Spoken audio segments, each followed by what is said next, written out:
enseigné. C'est la première chose qu'on apprend de lui dans l'évangile de Luc. À l'âge de 12 ans, il échappe à ses parents à Jérusalem pour aller discuter et poser des questions aux docteurs de la loi. Et ensuite, il développe un enseignement qui est tel que ceux qui l'écoutent sont étonnés, pleins de joie, tellement pleins de joie qu'ils glorifient le Christ au moment où il enseigne. Pourquoi est-ce que le Christ a enseigné? Il a enseigné parce qu'il y a une relation profonde entre Dieu et le langage. Si nous prenons la réalité se compose de 3 éléments. Le premier élément, c'est l'élément matériel visible. Le deuxième élément, c'est l'élément spirituel invisible qui réside dans l'énergie créatrice qui est derrière le réel pour pouvoir produire le réel tel qu'il est. Et troisième point, il y a ce qui englobe le visible et l'invisible et qui est le langage. Le langage, c'est le lien qui rend tout vivant en faisant que tout parle, que tout se relie, que tout est lié, que tout est lié à l'invisible, que tout est lié au visible et que tout est lié à nous. S'il n'y avait pas de langage,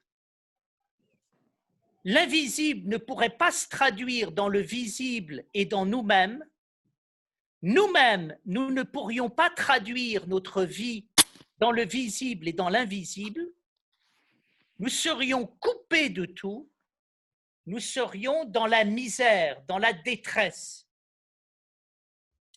C'est la raison pour laquelle, au début de l'évangile de Jean, il est dit que par principe, il y a le Verbe, que le Verbe était auprès de Dieu et que le Verbe est Dieu.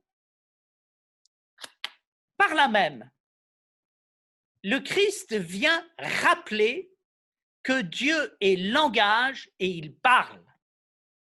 Pourquoi est-ce qu'il vient rappeler cela? Parce que si on fait l'expérience du langage, on fait l'expérience la plus profonde qui soit du monde, des hommes, de la relation à l'invisible, de Dieu. Si on ne fait pas l'expérience du langage, on reste à l'extérieur de nous-mêmes et on rentre dans une vision politique complètement extérieure. Donc, il est très important que les hommes comprennent l'importance du langage et qu'ils puissent vivre l'expérience du langage dans l'intime avec la vie qui parle dans l'intime, l'humanité qui parle, l'invisible, la plénitude. Faire l'expérience de Dieu, c'est faire l'expérience d'une présence vivante qui nous parle dans l'intime.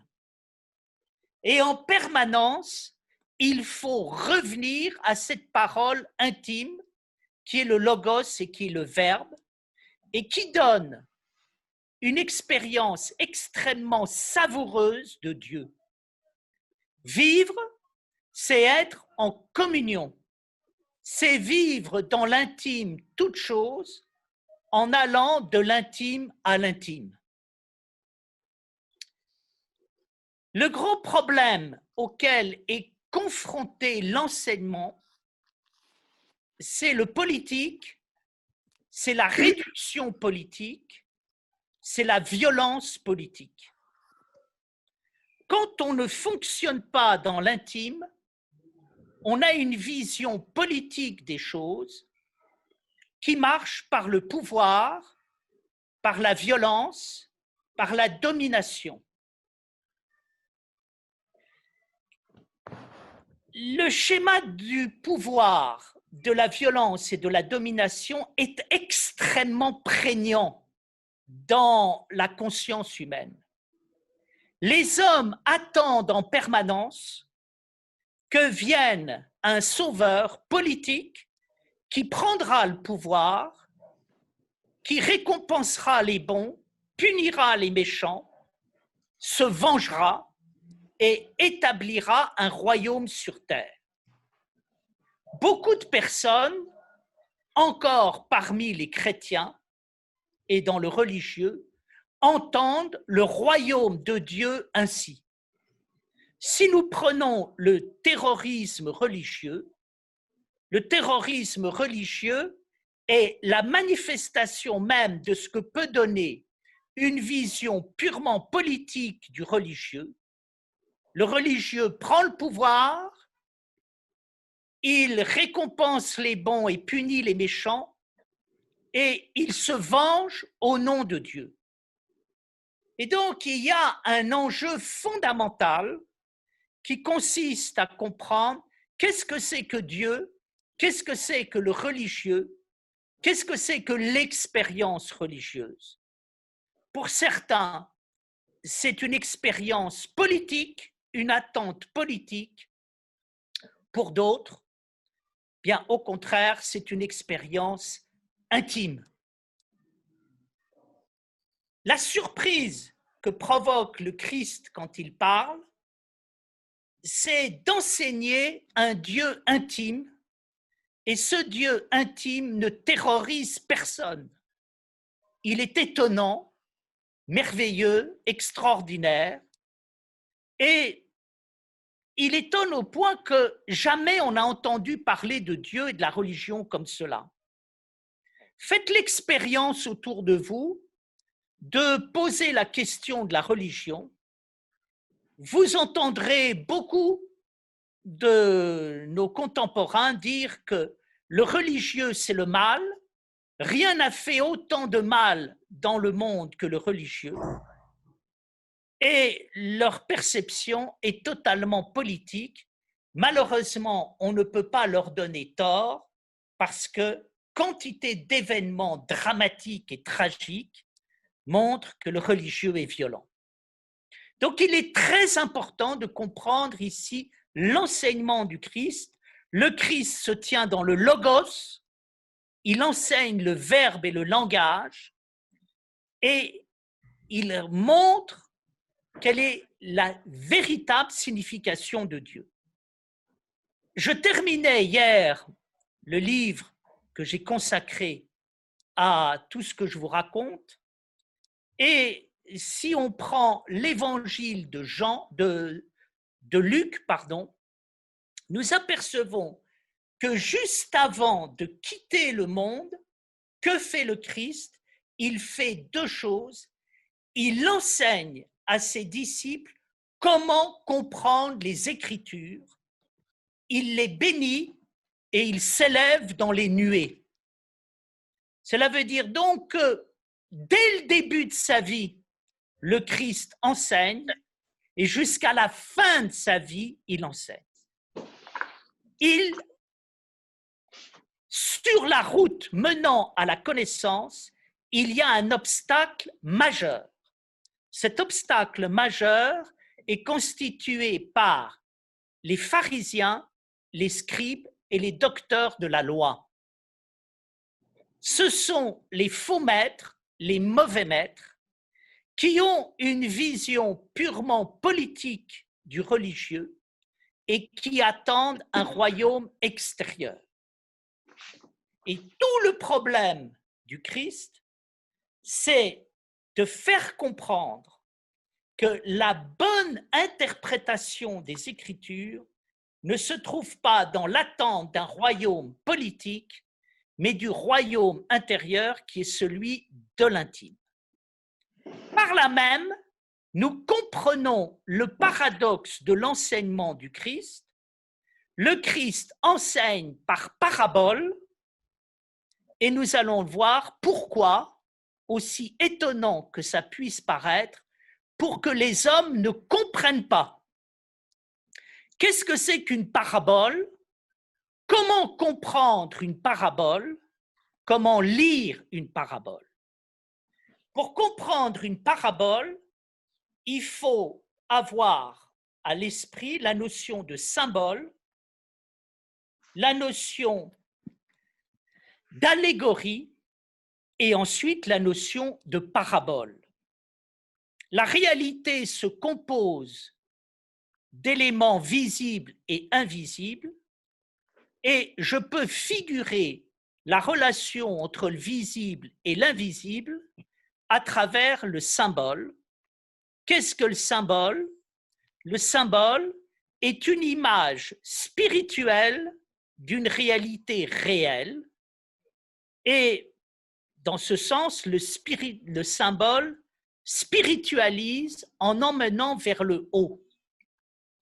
À l'opposé du symbole, on a l'allégorie qui n'est pas la représentation spirituelle de quelque chose de réel, mais la représentation réelle de quelque chose de spirituel. Lorsque le Christ s'exprime, il ne s'exprime pas d'une manière symbolique, il s'exprime d'une manière allégorique. C'est-à-dire qu'il prend des éléments très réels et non pas imagés de la vie quotidienne, et derrière ces éléments réels se trouve une signification éminemment spirituelle. Nous allons le voir aujourd'hui pour parler d'une expérience bien précise. Le Christ va prendre des événements que nous avons tous connus qui consistent à retrouver un objet perdu. Ce sera figuré par la brebis perdue, par la drachme perdue ou bien encore par le fils perdu. On a tous perdu quelque chose et éprouvé beaucoup de joie dans le fait de le retrouver. Eh bien, à partir de cette expérience qui paraît banale et simple, le Christ va développer la signification la plus profonde qui soit. Qu'est-ce que la parabole? La parabole est une histoire réelle qui va, et derrière cette histoire réelle se trouve en fait le dévoilement des choses les plus spirituelles qui soient. Il faut bien comprendre que si le Christ parle par allégorie et parabole, c'est pour ne pas être compris et non pas pour être compris. Et il est très important de comprendre que pour aborder la lecture des évangiles, il faut passer par l'incompréhensible. Pourquoi est-ce qu'il faut passer par l'incompréhensible? Parce qu'il faut que la parole devienne une expérience intime et qu'elle nous parle de l'intérieur. Et de ce point de vue, la pire des choses qui puissent arriver pour les évangiles et la parole religieuse, c'est de croire avoir compris. Ne croyons jamais avoir compris ce qu'il en est de Dieu, du Christ, de la Trinité, ce qu'il en est des grands mystères, ce qu'il en est de tout ce qui va nous être dit. Quand on pense avoir compris, qu'est-ce qui se passe? Comme la chose est vue, on passe à autre chose. Si on dit, par exemple, le christianisme, c'est l'amour, c'est la pitié et la compassion, bien, on dira, bon, ben alors j'ai compris ce que c'est que le christianisme, le Christ est venu apporter de l'amour, bon, ben écoutez, c'est très bien, vous avez raison, c'est très gentil, on a besoin de l'amour, maintenant on va passer à autre chose, à des choses sérieuses. Et c'est comme ça qu'on enterre la parole religieuse, et c'est comme ça que le christianisme est mort. Si à l'inverse, il y a quelqu'un qui vous dit quelque chose, et à côté, il y a quelqu'un qui dit « Attention, ce qui vient d'être dit te paraîtra très simple, c'est beaucoup plus compliqué que ce que tu imagines, et n'imagine surtout pas avoir compris. Là, on commence à comprendre quelque chose, c'est-à-dire on rentre dans un état intérieur d'écoute et d'attention, et là, la parole nous parle vraiment. Dans le Tao, il y a cette phrase que je trouve tout à fait extraordinaire et qui dit que le Tao est obscurité et obscurcir l'obscurité, c'est la merveille. Eh bien, on peut appliquer cette parole exactement aux évangiles. Les évangiles, c'est de l'obscurité, et si on obscurcit cette obscurité, on débouchera sur la merveille. Donc, pour démontrer cela, nous allons passer par la parabole du fils prodigue et que je vais lire et ensuite je vais commenter. Alors, merci beaucoup, prenons la parabole. Alors, pour comprendre ici la parabole, il faut comprendre la chose suivante. En lisant les paraboles de l'Évangile, j'ai découvert deux choses.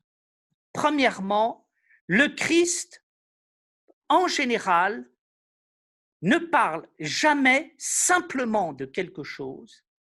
Quand il enseigne une parabole, il en propose trois, de manière à dire trois fois la même chose sous trois angles différents. Donc, attention, la parabole du fils prodigue n'est pas la seule, elle est inséparable de la parabole de la brebis perdue ou de la drachme perdue. En général, on sépare la brebis perdue de la parabole du fils prodigue et en général, on n'a jamais entendu parler de la drachme perdue. Si on ne comprend pas que dans la parabole du fils prodigue, il y a trois paraboles et pas une, on va passer totalement à côté. Et deuxièmement, la clé de la parabole se trouve en général toujours à l'extérieur de la parabole, dans un détail auquel on ne prête aucune attention et qui est la clé de ce qui se passe. Muni de cela, je peux maintenant aborder le chapitre 15 de l'évangile de Luc, où se trouve la parabole du fils prodigue, de la brebis perdue et de la drachme perdue. Donc je vais lire. Tous les publicains et les gens de mauvaise vie s'approchaient de Jésus pour l'entendre.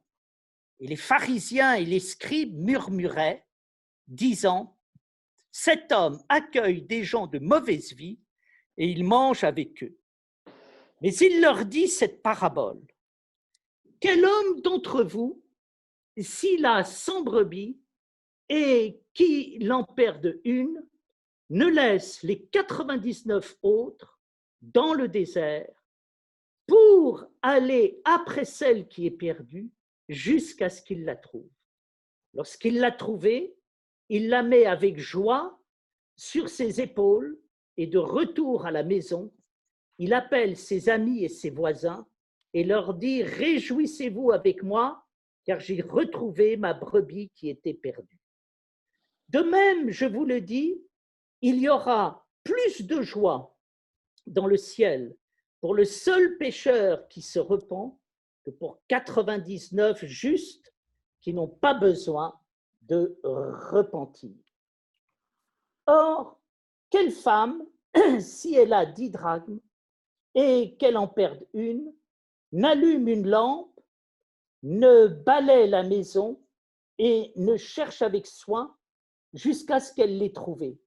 Lorsqu'elle l'a trouvée, elle appelle ses amis et ses voisines et dit « Réjouissez-vous avec moi, car j'ai retrouvé la drachme que j'avais perdue. » De même, je vous le dis, il y a de la joie devant les anges de Dieu pour un seul pécheur qui se repent.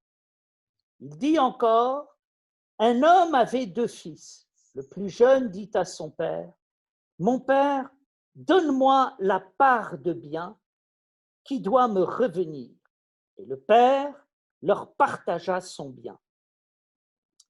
Peu de jours après, le plus jeune fils, ayant tout ramassé, partit pour un pays éloigné, où il dissipa son bien en vivant dans la débauche. Lorsqu'il eut tout dépensé, une grande famine survint dans ce pays et il commença à se trouver dans le besoin. Il alla se mettre au service d'un des habitants du pays qu'il envoya dans un champ garder les pourceaux. Il aurait bien voulu se rassasier des courges que mangeaient les pourceaux, mais personne ne lui en donnait. Étant rentré en lui-même, il dit « Combien de mercenaires chez mon père ont du pain en abondance, et moi ici, je meurs de faim. Je me lèverai, j'irai vers mon père, et je lui dirai, mon père, j'ai péché contre le ciel et contre toi. Je ne suis plus digne d'être appelé ton fils. Traite-moi comme l'un de ces mercenaires. Et il se leva et alla vers son père. Comme il était encore loin, son père le vit et fut ému de compassion. Il courut se jeter à son cou et le baisa. Le fils lui dit, mon père, j'ai péché contre le ciel et contre toi. Je ne suis pas digne d'être appelé ton fils. Et le père dit à ses serviteurs, apportez la plus belle robe et l'en revêtez. Mettez-lui un anneau au doigt et des souliers aux pieds. Amenez le veau gras et tuez-le. Mangeons et réjouissons-nous, car mon fils que voici était mort et il est revenu à la vie. Il était perdu et il s'est retrouvé. Et ils commencèrent à se réjouir. Or le fils aîné était dans les champs. Lorsqu'il revint, il s'approcha de la maison. Il entendit la musique et les danses.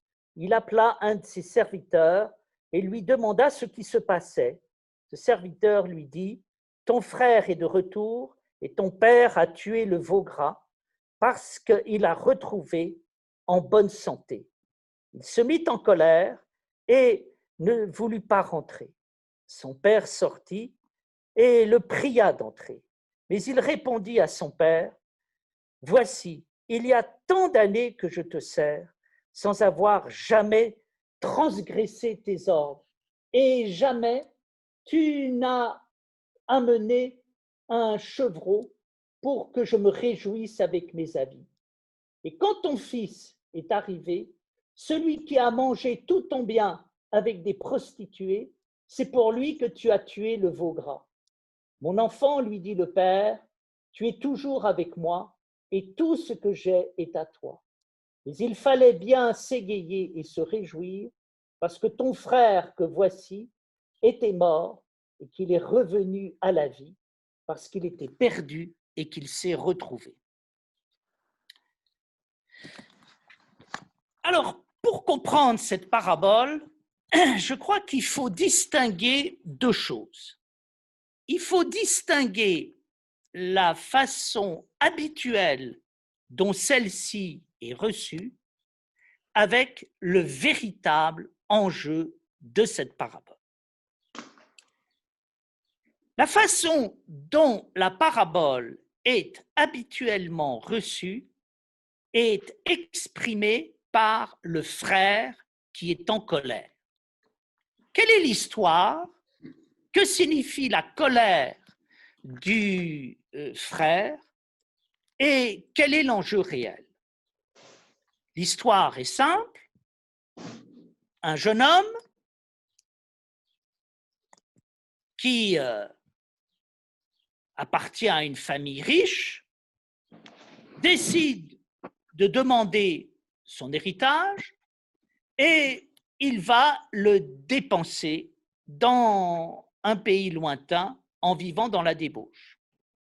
Il revient vers son père à la suite d'une famine pour pouvoir manger et le père est tellement heureux de le recevoir qu'il lui fait une fête.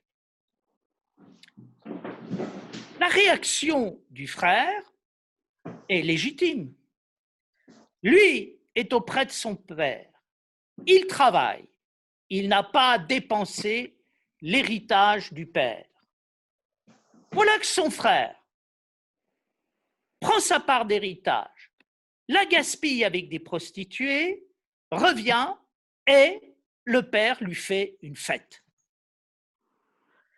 Franchement, il y a là quelque chose qui est scandaleux et qui fait que, spontanément, je dirais que nous sommes tous un petit peu marqués par l'image du frère. L'image du frère, c'est l'image qui correspond à ce qu'on pourrait appeler à l'expression « c'est trop fort », c'est quand même un peu fort. Quand même un peu fort que de prendre l'héritage de ses parents, de le gaspiller, de revenir et d'avoir affaire à une fête. Cette attitude me fait beaucoup penser à la cigale et à la fourmi de La Fontaine, où, comme vous le savez, la cigale ayant chanté tout l'été, se trouva fort dépourvue lorsque la bise fut venue. Et elle va crier famine chez la fourmi sa voisine, et sa fourmi lui tient un petit peu le langage du frère. Qu'est-ce que vous avez fait pendant tout l'été? Pendant l'été, j'ai chanté. Eh bien, vous avez chanté, ben dansez maintenant. Bien. Il y a quelque chose d'intéressant dans cette manière de voir, c'est la mentalité qui est la nôtre et qui relève de la justice. À la base de notre vision du monde se trouve le contrat et derrière le contrat, la relation du donnant-donnant. Et c'est quelque chose qui est très important et qui relève sur l'égalité. Dans les cours de récréation, les enfants sont très sensibles à l'égalité. L'égalité repose sur un principe très simple, je donne quelque chose, je reçois quelque chose en échange. Si je donne quelque chose et je ne reçois rien en échange, il y a quelque chose qui ne va pas. Et je suis scandalisé. Bien, le frère repose un petit peu sur cette vision de la justice. Lui, il a travaillé, il est sérieux. C'est lui qui aurait droit à une fête. Qu'est-ce que c'est que cette histoire que l'on trouve chez son frère qui n'a pas travaillé, qui a gaspillé l'héritage et qui est fêté? Il y a là une injustice notoire. Alors, par là même, quand on pense les choses ainsi, bien, on a du mal avec cette parabole. Et le problème auquel on est confronté est un problème qui a traversé le christianisme. Souvent, devant l'injustice qui existe à l'intérieur de la réalité, on dit, bon, d'accord, il y a une injustice, d'accord, ton frère est parti, il a gaspillé l'héritage avec des prostituées à l'étranger, mais il revient, il faut être content, il faut quand même avoir un peu d'indulgence, on peut tous se tromper, allez, qu'est-ce que c'est, tu fais la tête, tu sais, ça peut arriver à tout le monde. Bien. Donc on a cette interprétation un peu, je dirais, indulgente du fils prodigue. La vérité, c'est que les choses ne se passent absolument pas à ce niveau. Et que, en plus, je dirais, l'idée, c'est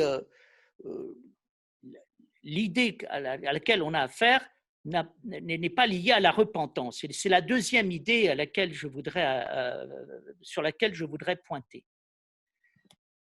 Il y a le retour du fils prodigue, la colère du père.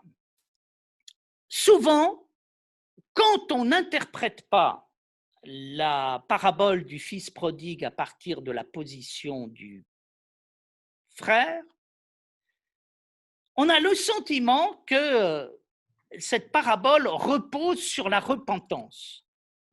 Le fils prodigue est allé gaspillé l'héritage de son père à l'étranger. Il surgit une famine, il se rend compte que les ouvriers chez son père sont mieux traités qu'il ne l'est lui-même, et il va revenir, se repentir, et il pourra manger. Et on a le sentiment ici qu'il y a un retournement lié au repenti. Alors, j'ai envie de dire que ce n'est pas ça qui est en jeu. Pourquoi? Parce que le retournement qui a lieu chez le fils prodigue n'est pas de l'ordre du repentir habituel. Pour tout dire, j'ai le sentiment que le fils prodigue ne se repent pas et que ce qui se passe chez lui est beaucoup plus profond que le repenti. Fonctionne toujours sur le mode d'un contrat. Ce contrat est très bien exprimé dans le Coran, où en permanence, il est dit la chose suivante: Dieu est miséricordieux. Si tu te repens, il te pardonnera, mais si tu ne te repens pas, il te punira.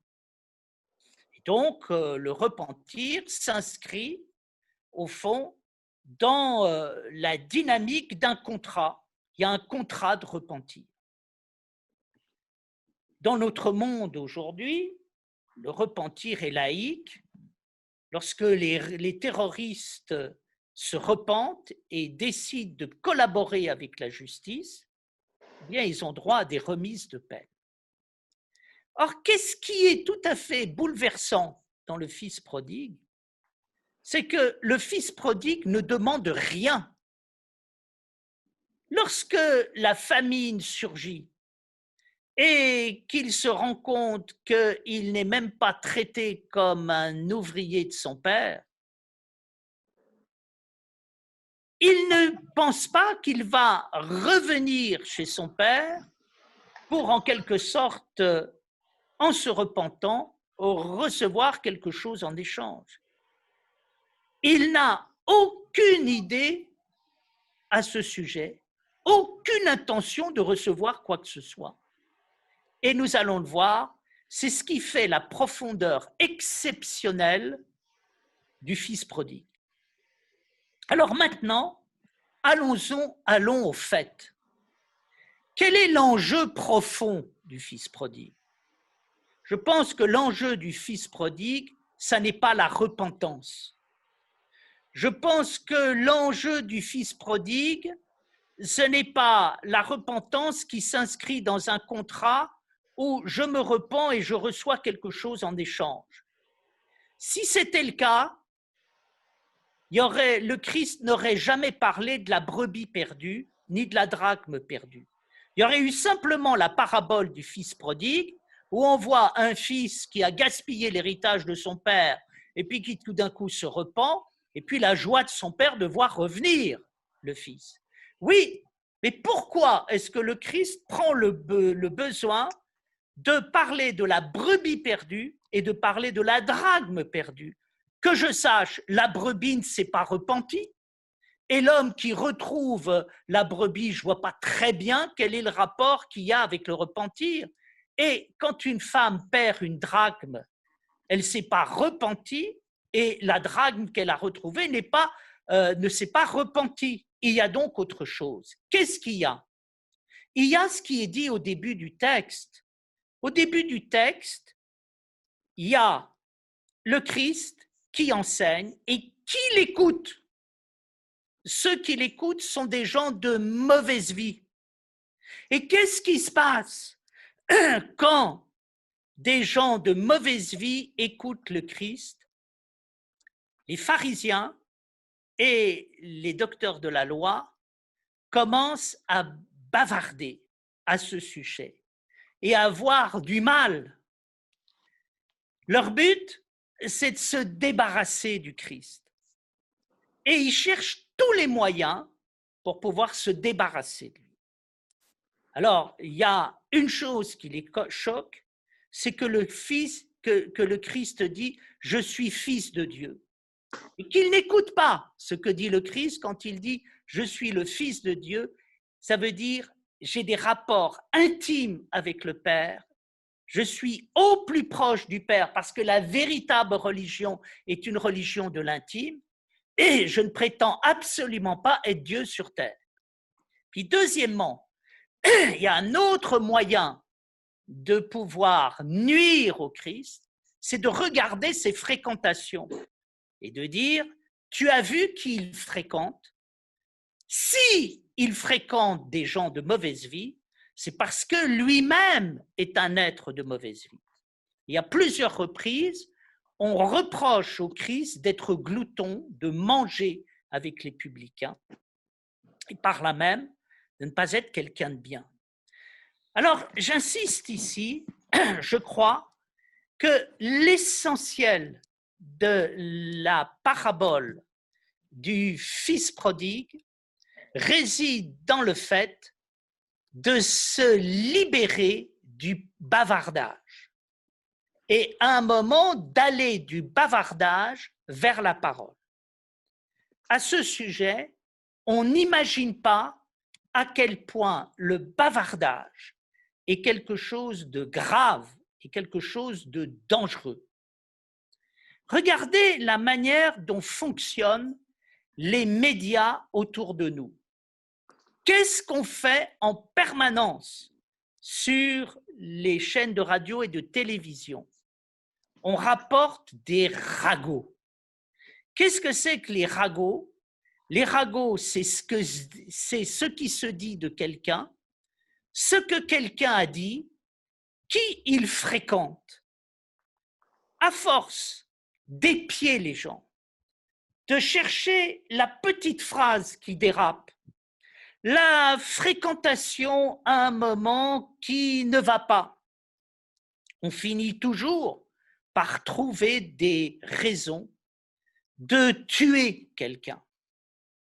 On dira, voilà, vous avez fréquenté des gens d'extrême droite ou d'extrême gauche, donc vous êtes un extrémiste. Un jour, vous avez tenu tel propos, disant par exemple que ce serait bien de casser la figure à un flic, ou à l'inverse, ce serait bien de casser la figure à un manifestant. Il n'en faut pas plus pour qu'à un moment, ça prenne possession totalement de l'espace mental et qu'on n'entend pas parler d'autre chose.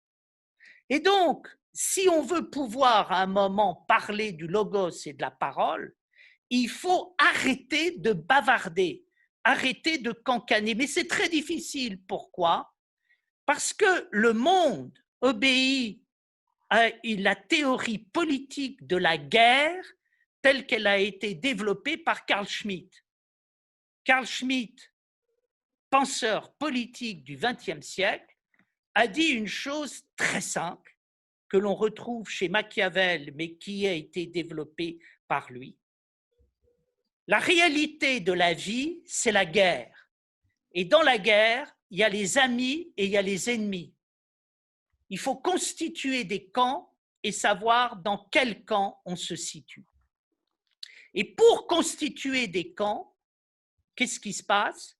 Eh bien, on va terroriser le monde, soit pour faire taire les adversaires, soit pour assujettir des gens à un conformisme idéologique, politique et social. Nous vivons continuellement dans la théorie des camps. Je fais une petite parenthèse, mais je me permets de parler de mon cas personnel. Lorsque j'ai écrit mon livre sur la mort, Entretien au bord de la mort, un journaliste est allé voir mon éditrice, Constance de Bartilla, et il dit « Je voudrais faire une interview de Vergely. Dans quel camp est-il? Dans quel camp est-il » Quand donc, on nous place dans des camps, et pour faire fonctionner ces camps, on passe par le bavardage. On passe par les ragots, on passe par ce qui se dit à propos d'eux. On passe par les fréquentations. Et forcément, on dira de quelqu'un, vous avez tenu tel propos, vous rencontrez telle personne, vous êtes un ennemi. Alors, de deux choses, il y a trois possibilités. Ou l'autre dit, oui, je revendique ces propos, je suis un ennemi, nous faisons la guerre. Deuxième point, la personne revendique ses propos et ses fréquentations et elle est exclue et mise à mort. Ou alors, l'autre a peur et dit, d'accord, je montre patte blanche, je vous obéis, je renonce à mes amis, à mes paroles, et je dis les mots qu'il faut en voyant les gens qu'il faut. Je crois que là, nous commençons à être au cœur d'un problème extrêmement important, qui est le problème du cœur de l'homme. C'est-à-dire, si on veut pouvoir parler de choses spirituelles, profondes, transcendantes, si le cœur humain ne s'est pas libéré, eh bien, on ne peut pas entendre cette parole.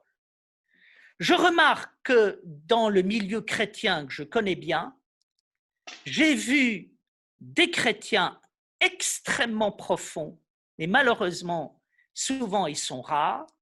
Je m'aperçois que malheureusement, beaucoup sont obsédés par l'idée du mal et voient le monde comme une opposition entre le bien et le mal, avec le combat des bons contre les méchants. Et ils ne se rendent pas compte qu'ils sont dans la théorie des camps. Résultat, ils n'ont pas accès à la vision intime du Logos. Et nous nous trouvons ici devant un monde totalement tragique. N'oubliez pas qu'en 2001, on a connu des attentats à New York. En 2015, on a connu des attentats à Paris. Qui sont ceux qui ont fait des attentats? Ce sont des gens qui sont dans la théorie des camps. Il y a les croyants et les mécréants. Et les mécréants, on va les punir, on va les châtier en détruisant l'Amérique ou encore en détruisant Paris, qui est une ville de mécréants et d'infidèles. Et donc, c'est très très grave ce qui se passe. C'est-à-dire que quand le Christ parle, et il parle à des gens de mauvaise vie, tout d'un coup, c'est un grief qui va pouvoir être porté contre lui. Et il faut bien savoir que ses adversaires vont gagner, puisque à la fin, il va en mourir de cette affaire. Et donc, il est très important de retourner les choses. Et là, on voit apparaître, à mon avis, l'enjeu réel du fils prodigue. L'enjeu réel du fils prodigue, ça n'est pas la repentance. L'enjeu réel du fils prodigue, c'est la joie. Qu'est-ce que dit le Christ? Vous êtes en train de me reprocher de parler à des gens de mauvaise vie. Vous n'avez pas imagination de ce qui se passe dans leur cœur au moment où ils m'entendent. Les gens qui m'entendent sont des prostituées, sont des gens de mauvaise vie, sont des gens qui n'ont aucune moralité religieuse stricte. Mais qu'est-ce qui se passe? Figurez-vous qu'au moment où ils sont en train de m'écouter, ils retrouvent le paradis perdu et il y a dans leur cœur une joie céleste dont vous n'avez pas imagination. Si vous étiez un peu intelligent, vous devriez vous réjouir que des prostituées et des gens de mauvaise vie viennent m'écouter parce que ça veut dire qu'ils vont bien. Si vous étiez intelligent, vous verriez que ce n'est pas moi qui fréquente des gens de mauvaise vie, c'est eux qui viennent me voir. Est-ce que vous avez dessous de jugeote dans la vie? Est-ce que vous vous rendez compte de ce que ça représente que des prostituées, des gens de mauvaise vie viennent m'écouter? Et pour ça, pour bien qu'ils comprennent, le Christ va leur parler de 3 paraboles. La parabole de la brebis perdue, la parabole de la drachme perdue et la parabole du fils prodigue. Quel est le but? Le but, c'est de leur faire comprendre la profondeur ultime de ce qui peut se passer dans le cœur de l'homme et qui va bien au-delà de la question de la repentance. Petite parenthèse, qui est-ce qui a dit à peu près la même chose? C'est Socrate dans le Phèdre, quand il parle de l'origine de la philosophie. Socrate a tenu un discours sur l'amour et il a tenu un discours aberrant sur l'amour, disant que l'amour, c'est la haine. Il se reprend sous la force de son daimon qui lui dit qu'il le somme de changer de discours et d'avoir une parole qui soit digne. Et là, Socrate se lance dans un panégyrique de l'amour et il dit, entre autres, l'amour est le début de la philosophie. Et le début de la philosophie, c'est l'amour. Pourquoi? Parce que nous avons fait de la philosophie, parce qu'un jour, nous avons rencontré Socrate.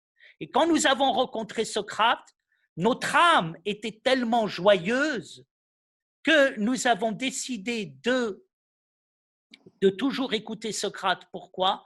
Parce que Socrate nous fait retrouver le paradis. Les gens qui écoutent le Christ sont des gens qui sont en train de retrouver le paradis. C'est invraisemblable ce qui se passe, c'est le miracle le plus extraordinaire. On se demande toujours comment changer l'humanité, comment éveiller l'étincelle à l'intérieur de l'homme qui va lui permettre de passer du mal au bien. Comment éduquer les hommes, comment les rendre meilleurs, comment transformer le monde? Eh bien, nous avons la réponse. Tout d'un coup, il y a cet homme appelé Jésus qui tient des discours extraordinaires à propos de la religion, en parlant d'une religion intime, qui n'est pas là pour terroriser les hommes. Il tient des discours sublimes, géniaux, poétiques, magnifiques, mystiques. Et tout d'un coup, c'est passionnant, on est captivé. Et ces gens qui n'ont jamais lu un livre, peut-être qui n'ont jamais eu une temps de réflexion, pour la première fois, eh bien, ils écoutent et ils sont captivés. Et ils disent à un moment quelque chose, pardonnez-moi, ça ne va pas être très modeste, mais c'est ce que avait dit une infirmière à propos d'une conférence que j'avais faite. Ah, j'ai compris la conférence de Vergely, donc je dois pouvoir faire de la philosophie, je ne suis pas si bête que ça. Bien, je pense que c'est un vrai problème.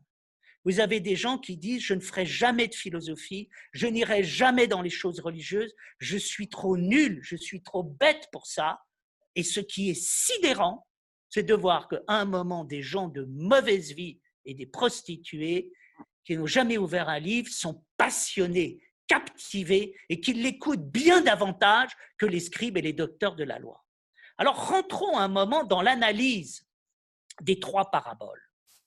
Moi, ce que je retiens dans les trois paraboles, c'est le chiffre 100, le chiffre 10 et quelque chose qui est au-delà du chiffre.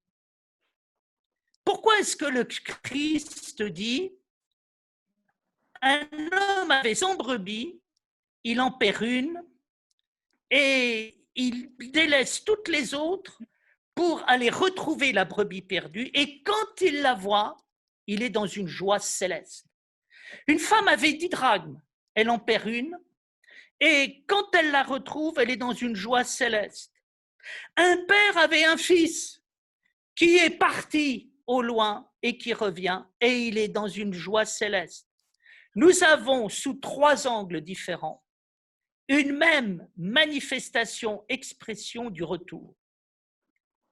Qu'est-ce qu'il y a à la base du lien qui relie la brebis, la drachme et le fils prodigue? Eh bien, il y a quelque chose comme une expérience que nous avons tous faite. Vous êtes une maîtresse de maison. Vous avez un service en porcelaine de Limoges. Vous avez les 12 assiettes, les 12 verres, les 12 couteaux, les 12 fourchettes. Vous avez les plats et tout d'un coup, il manque une fourchette.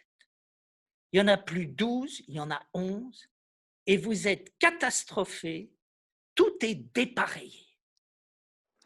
Quand vous retrouvez un jour la fourchette qui va vous permettre de redonner une configuration harmonieuse à tout ce que vous aviez, vous êtes heureux, heureuse, bêtement heureux.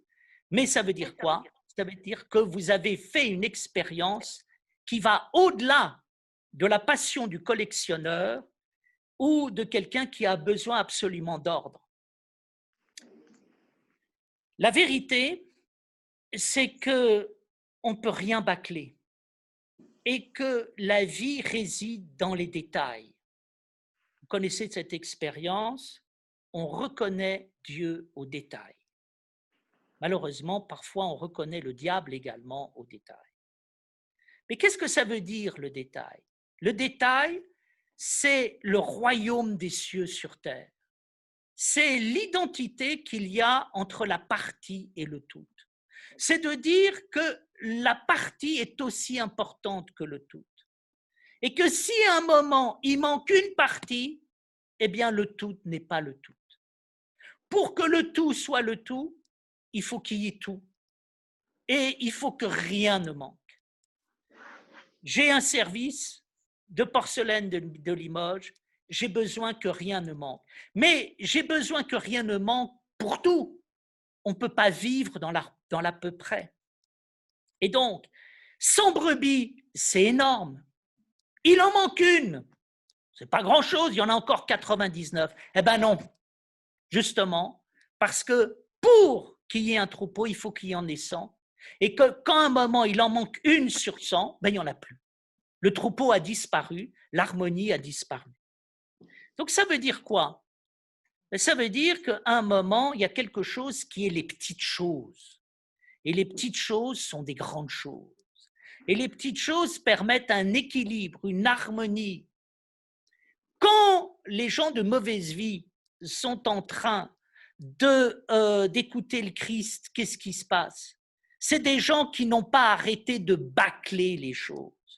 Ils n'ont pas arrêté de mal faire, de se moquer de l'harmonie. Et tout d'un coup, en écoutant le Christ, ils retrouvent cette harmonie perdue. Et pour la première fois, ils ne bâclent plus. Donc, il y a ici un enseignement. Pour ça que le Christ enseigne, il va dans le fond des choses. Et comme il respecte les gens, il veut leur faire comprendre la profondeur de ce qui se passe quand des gens de mauvaise vie les écoutent, quand des gens de mauvaise vie l'écoutent, ils sont en train de guérir leur âme. Eux qui n'avaient jamais fait attention aux petites choses vont commencer à faire attention aux petites choses et à tout, et ils vont se rééquilibrer. Les brebis perdues nous parlent des choses. La drachme perdue nous parle du temps. Quelle est la différence entre le 100 et le 10? Bien, le 10, c'est 10 fois moins que le 100, et donc c'est 10 fois moins important, parce que ça représente autre chose. Le 10, c'est un peu la transition qu'il y a entre le 1 et le 100. C'est le temps, c'est le devenir, c'est le changement. Et nous apercevons que pour pouvoir vivre dans l'harmonie, il faut non seulement accepter les petites choses, mais il faut accepter le changement. Il faut accepter, il faut comprendre que le changement fait partie de l'harmonie. Et que nous n'avons pas simplement besoin d'avoir le 100, nous avons besoin d'avoir le 10. Il faut voir que dans la symbolique juive, le 10 est un chiffre extrêmement important, qui est le chiffre de l'harmonie. Et ça va permettre ensuite d'aller vers le fils prodigue. Qu'est-ce qui est important dans le fils prodigue? Ce qui est important dans le fils prodigue, c'est la joie du Père. Et c'est ce qui se passe à travers la joie du Père. Pourquoi le Père est-il joyeux? Parce que avec le fils prodigue, il se passe quelque chose d'incompréhensible et de génial. Ce qui est incompréhensible, c'est le retournement du cœur de l'homme. Il s'avère que le fils prodigue, à un moment, a changé totalement son âme. D'où vient qu'il a changé son âme? Il a changé son âme, non pas simplement parce qu'il est culpabilisé, il a changé son âme parce qu'il a fait l'expérience de la relation entre la vie et la mort, entre l'être et le non-être.